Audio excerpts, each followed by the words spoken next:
Olá, pessoal, tudo bem? Nós estamos aqui hoje para iniciar a nossa disciplina de estágio supervisionado 3 com carga horária de 100 horas.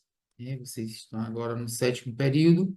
Eu sou o professor Miguel e estou aqui como professor orientador do estágio supervisionado de vocês, para fazer esse acompanhamento. Estágio esse que vai se dar no ensino médio. Ainda após esse estágio teremos mais um, então esse aqui ele vai ter as atividades que vocês irão desenvolver, elas vão prevalecer aí em termos mais de observação, de coparticipação e de regência compartilhada com o docente titular da turma de vocês, onde vocês irão estagiar, tá certo? São 100 horas, 20 horas de aspectos teóricos e metodológicos, como a gente está tendo aqui agora, 60 horas que é na escola campo, e depois mais as 20 horas de para a escrita do relatório reflexivo, né, e também para a socialização desse relatório. Bom, então a gente inicia com essa parte primeira, trazendo alguns aspectos teórico-metodológicos importantíssimos que servem de base aí para que vocês tenham sucesso nas práticas pedagógicas de vocês durante a execução do estágio aí na escola campo, tá bom? Então, a gente traz, primeiramente, algumas reflexões sobre as práticas pedagógicas, concepções pedagógicas no ensino médio, iniciando falando da questão da diversidade e da flexibilidade, né? Porque a gente considera o quê? Que o ensino médio, né? A escola, a sociedade como um todo, ela é configurada com muita diversidade, com muita diferença, né? Entre os indivíduos que compõem essa sociedade, consequentemente, os subprocessos da sociedade, como as instituições, os espaços, tá? E aí a gente traz essas concepções, né, falando um pouco da diversidade, do quanto que é importante você chegar nessa escola preparado para saber que vai lidar com essa diferença, né, e como lidar com essa diferença, para que todos aqueles indivíduos, né, todos os sujeitos tenham sucesso, sintam-se acolhidos nas instituições, né, na instituição de ensino, na sala de aula, nos espaços de convivência, sintam-se acolhidos e parte integrante no sentido integral mesmo, de sentir parte do todo ali e não alguém excluído. Quer dizer, é necessário que haja esse acolhimento real para que a pessoa realmente se sinta parte importante daquele processo, tá certo? Então, assim, alguns imperativos tornam-se essenciais, né, à prática ativa do ensino para a diversidade, para a inclusão, para a equidade, né? E o principal desses imperativos é você levar em consideração a diferença. Saber que a diferença existe e que ela é parte presente ali e que não é para haver estranhamento por conta dessa diferença, tá?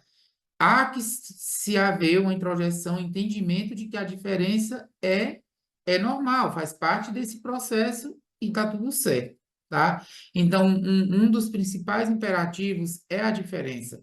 As salas de aulas, elas são cada vez mais diversificadas e cabe aos profissionais que estão ali nesses espaços lidar com isso da maneira mais acolhedora possível, de modo que cada indivíduo na sua diferença, na sua diversidade, sinta-se acolhido de fato, tá bom? Então, discutir respeito, diversidade humana, tá? São essenciais no ambiente escolar. É essencial no ambiente escolar essa discussão, sempre que houver qualquer sinal de que há alguma prática de desrespeito ali presente, né? Então é importante que o professor ele esteja retomando esses assuntos, chamando a atenção dos estudantes no sentido de que o normal é a diferença, tá certo? Porque justamente os espaços são diversificados e não tem o que é certo, o que é que não é, não tem isso, tá?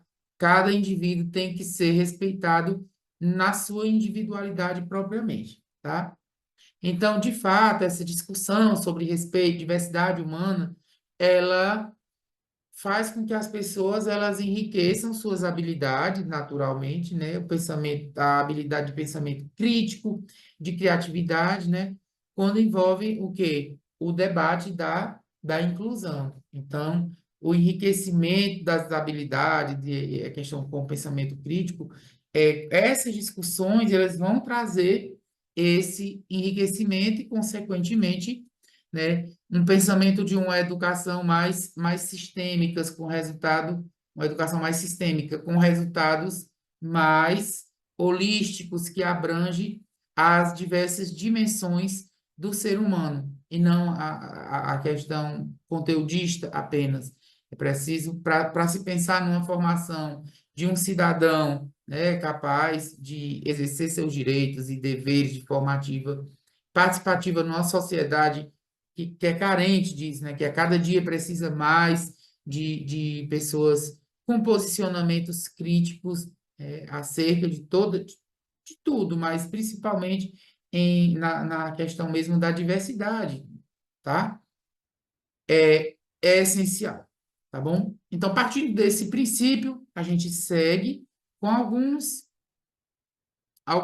pontos importantes nessa prática pedagógica, tá bom? Então, as estratégias de ensino inclusivas, né?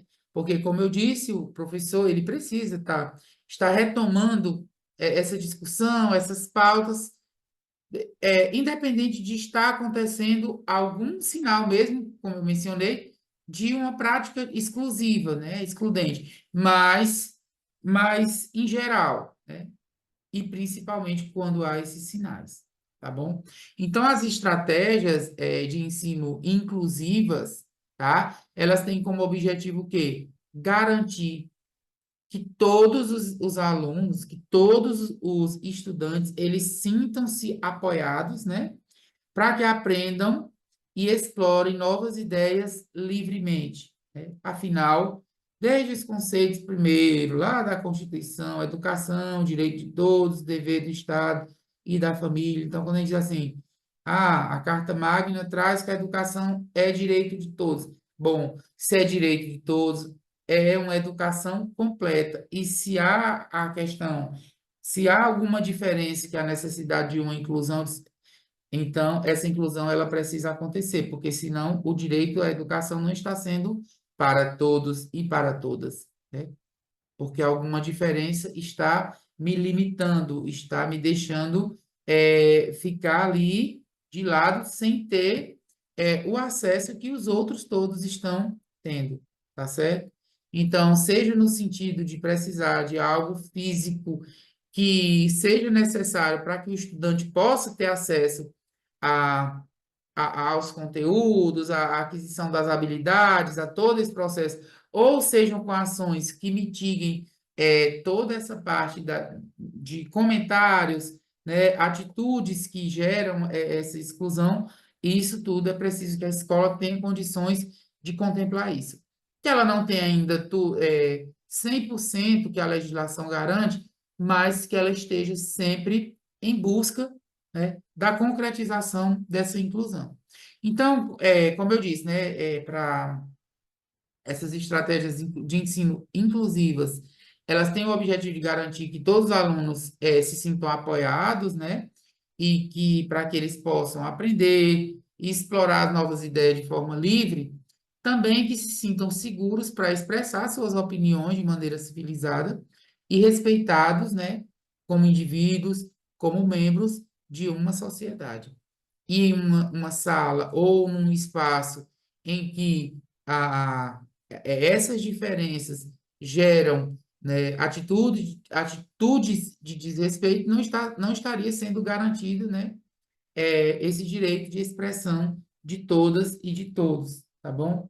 Então, essas práticas também a gente destaca aqui que elas ajudam, né, os alunos a se verem como pessoas que pertencem a uma comunidade de alunos em uma sala de aula, ou seja, no nível universitário, ou seja, são práticas que vão, porque às vezes a própria pessoa já se sente ali discriminada, né?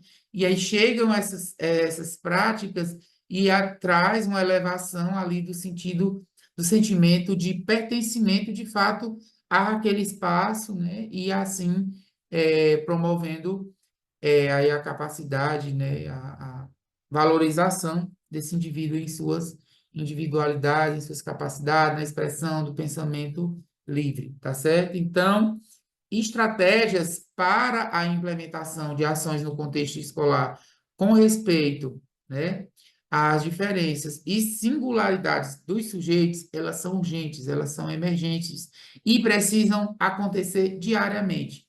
E não é uma estratégia, somente uma estratégia que seja planejada, não, são estratégias que têm que permear diariamente a prática pedagógica. Ou seja, sempre o professor está ali numa aula, aconteceu alguma atitude de um coleguinha, de um colega, e essa atitude, ela pode ser caracterizada como uma atitude excludente, o professor precisa tomar, né, posicionamento e fazer falas, ter atitudes que vão aí ao encontro de uma prática inclusiva. Tá certo, gente? Trazendo um pouco da organização de como que se deram as ações, né, de ensino, as estratégias de ensino inclusivas, falando do Brasil, né, quando foi que isso começou a se pensar sobre isso, tá? Falando de inclusão no Brasil, isso já veio ocorrer em 1930, né? Pouco menos de 100 anos atrás, tá? E é bom a gente refletir, lembrar que essas práticas inclusivas que hoje nós temos nas escolas e quando surgiram as suas primeiras, assim, ainda que incipiente, elas foram sempre resultado de reivindicações da sociedade civil. Então, não é que se inicia na escola, é a sociedade que começa a questionar, a debater a necessidade de determinadas estratégias nas instituições de ensino, e a partir disso, dessas reivindicações da própria sociedade, é que se implementa de fato nas escolas, tá bom?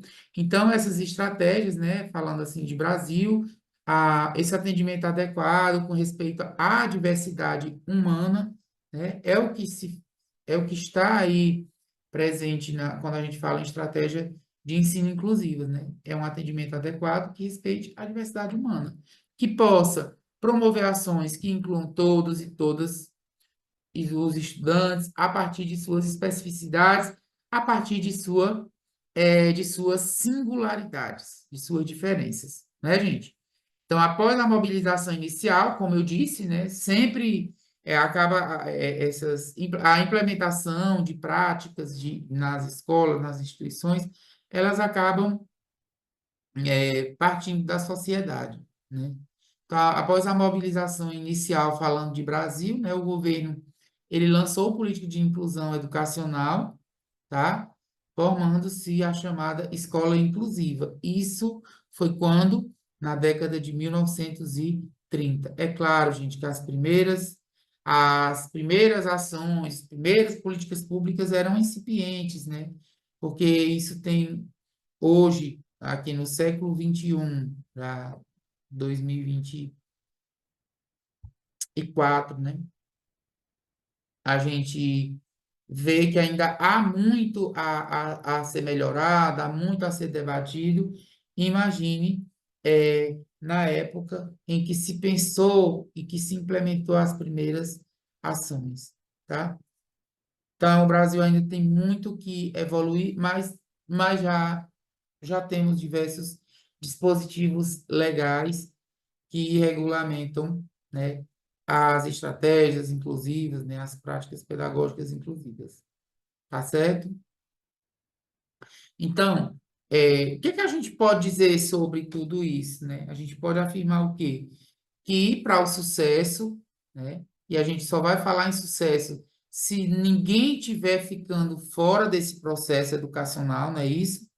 Então, para que tenha, para que se alcance esse sucesso, tá? As escolas, elas devem tornar-se claramente comunidades acolhedoras, tá? Em que todos, sem exceção, que todos os alunos eles se sintam valorizados, que eles se sintam seguros e que eles se sintam apoiados, tá? Então, a gente só pode falar em sucesso se houver essa clareza no âmbito institucional de que as escolas são acolhedoras e que os alunos de fato se sintam valorizados, que eles se sintam seguros e que eles se sintam apoiados, tá certo? Então, para isso, naturalmente, a escola tem que representar uma comunidade acolhedora, tem que gerar o passo a passo, tá? A inclusão social, quer dizer, passo a passo tem que ir havendo essa inclusão. Mas, professor, mas quantas estratégias e quais estratégias são necessárias para que essa inclusão social ela de fato ocorra? Gente, desde de ações que vão da aquisição de material que é necessário, da implementação de concessão de bolsas, né, bolsas de política de assistência estudantil, ou da própria moradia estudantil para os alunos, até essas estratégias que ocorrem dentro de sala de aula, na atitude da prática pedagógica do docente, todas essas são variáveis que vão caracterizar uma escola acolhedora, consequentemente, uma escola inclusiva. Tá certo, gente? Então, para estar na escola, né, se faz necessário estar junto de outros em um convívio social. Nesse aspecto, quando a gente fala, para estar na escola, se faz necessário estar junto de outros num convívio social, nós estamos falando especificamente daquele dispositivo que a Constituição Federal ela traz e a LDB também traz, né? Que o atendimento educacional especializado ele deve ocorrer preferencialmente na rede regular de ensino, que é justamente para que as pessoas que com necessidades específicas, que elas possam, de fato, estarem ali em um convívio social com todas as pessoas ali que compõem a sociedade, o recorte que está ali na, na sala de aula. Porque a partir do momento que você retira desse convívio, dessa convivência, por mais que haja necessidade de um gerenciamento cuidadoso, né, de acordo com a especificidade que a pessoa tem, né? Então, por mais que tenha que ter esse gerenciamento, esse cuidado, mas é essencial que ele possa ter esse convívio social, né? Para ele desenvolver essas habilidades que o convívio é muito importante, tá certo? E aí, pessoal, a gente traz um pouquinho, porque nós estamos falando de quê? De espaços no ambiente escolar, diversidade, flexibilidade, né? Que essas questões é que vão garantir que as pessoas se sintam aceitas e parte mesmo dali do ambiente escolar, independente da diferença que ela apresente, tá certo? Então, nós temos aqui um pouco da diversidade cultural, né? E aí a gente trouxe aqui um recorte para falar da importância dessa política pública que foi implementada a partir de 2014, né? Que foi quando as escolas públicas elas atingem, né? No caso, com as diversas políticas públicas, né?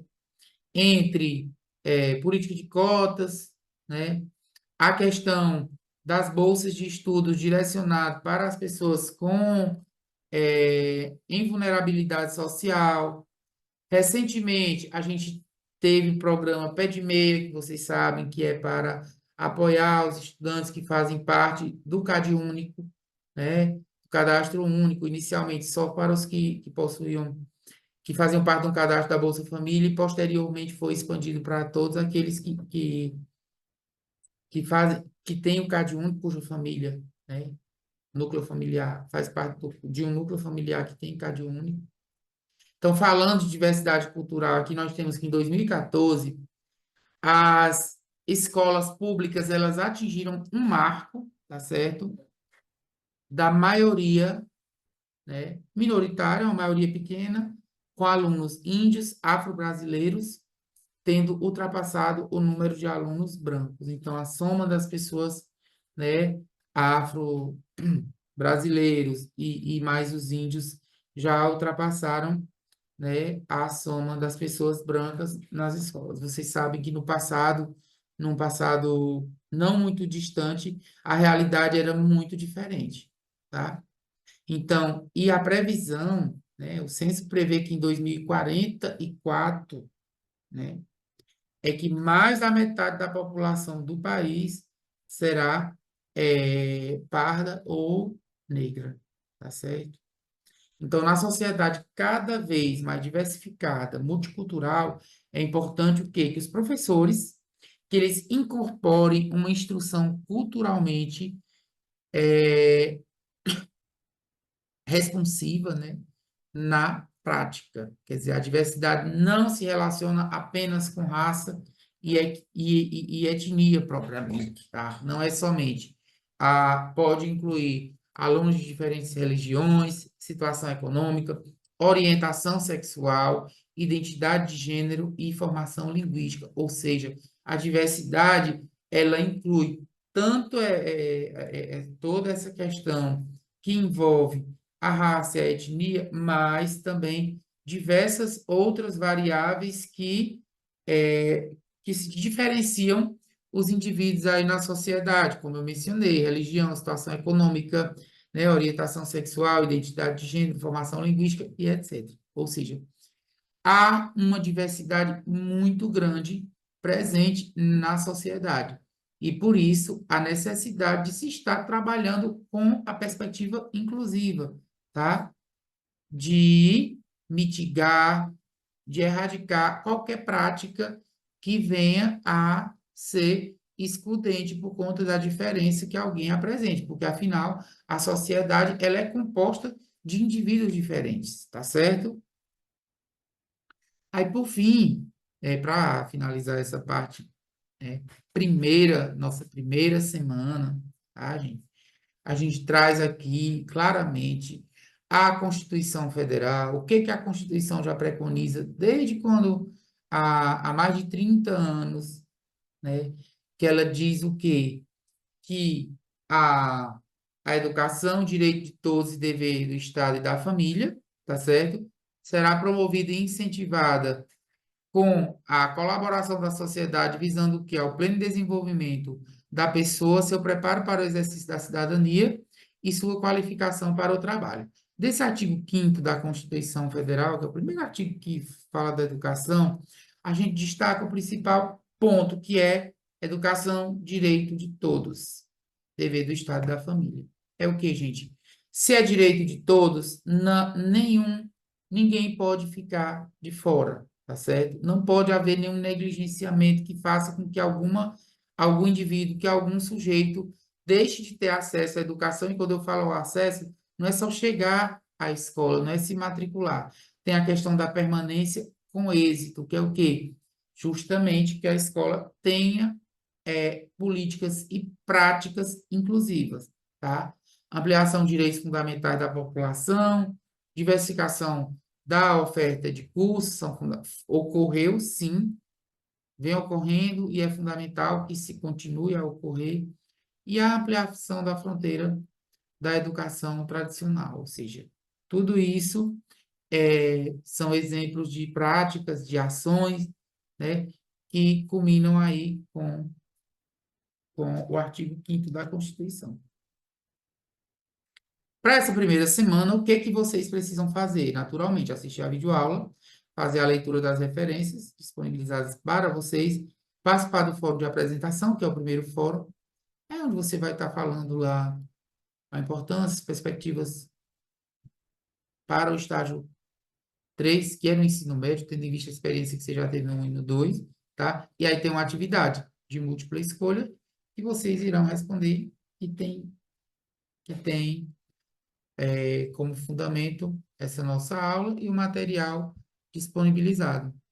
Então, pessoal, bons estudos e até a próxima, certo?